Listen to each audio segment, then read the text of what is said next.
नमस्कार मंडळी, सुरेखा ब्लॉगमध्ये तुम्हा सर्वांचं मनापासून स्वागत आहे.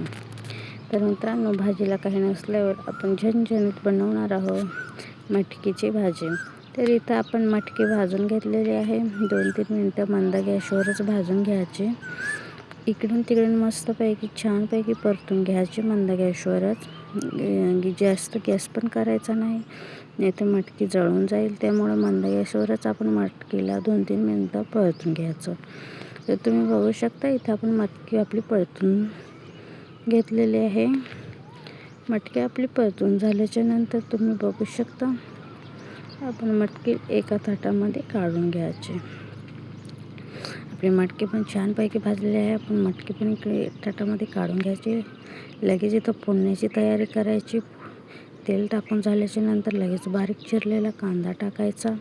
कांदा टाकून झाल्याच्या नंतर आपण बघा कढीपत्ता टाकला आहे.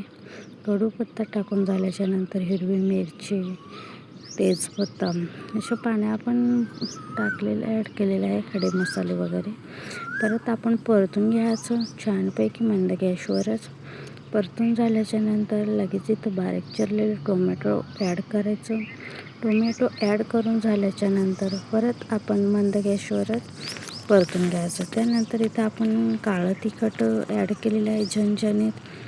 आणि त्यानंतर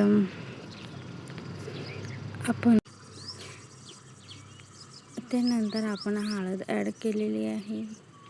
हळद ॲड करून झाल्याच्या नंतर लगेच आपण मीठ ॲड केलेलं आहे. मीठ ॲड करून झाल्याच्या नंतर लगेच आपण धनापूड ॲड केलेली आहे.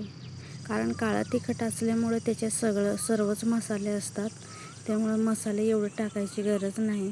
त्यानंतर आपण लगेच इथं परतून घेतलेलं आहे. परतून घेतल्याच्या नंतर लगेच मसाला बारीक होईपर्यंत आपण परतून दिलेली आहे. त्यानंतर जी आपण भाजलेली मटकी आहे ती मटकी त्याच्यामध्ये आपण ॲड केलेली आहे. मटकी ॲड करून झाल्याच्या नंतर तर 2-3 मिनटं आपण परतून घ्यायचं. परतून झाल्याच्या नंतर आपल्याला किती रस्सा भाजी पाहिजे नाही का, त्यानुसार आपण पाणी ॲड करायचं. पाणी ॲड करून झाल्याच्या नंतर 2-4 उकळा आणायच्या. उकळ्या आल्यावर मस्तपैकी बारीक चिरलेली कोथिंबीर ॲड करायची.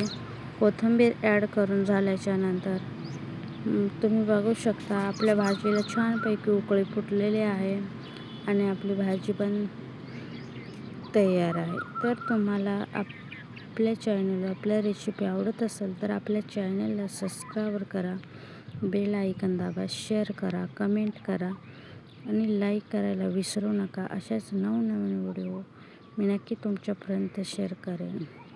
तर मग काय, आपली मटकीची भाजी अतिशय आणि खूप छान या प्रकारे आपली मटकीची भाजी तयार झालेली आहे. तर तुम्हाला रेसिपी आवडल्यास लाईक करायला विसरू नका. असेच नवनवीन व्हिडिओ मी नक्की तुमच्यापर्यंत शेअर करेन.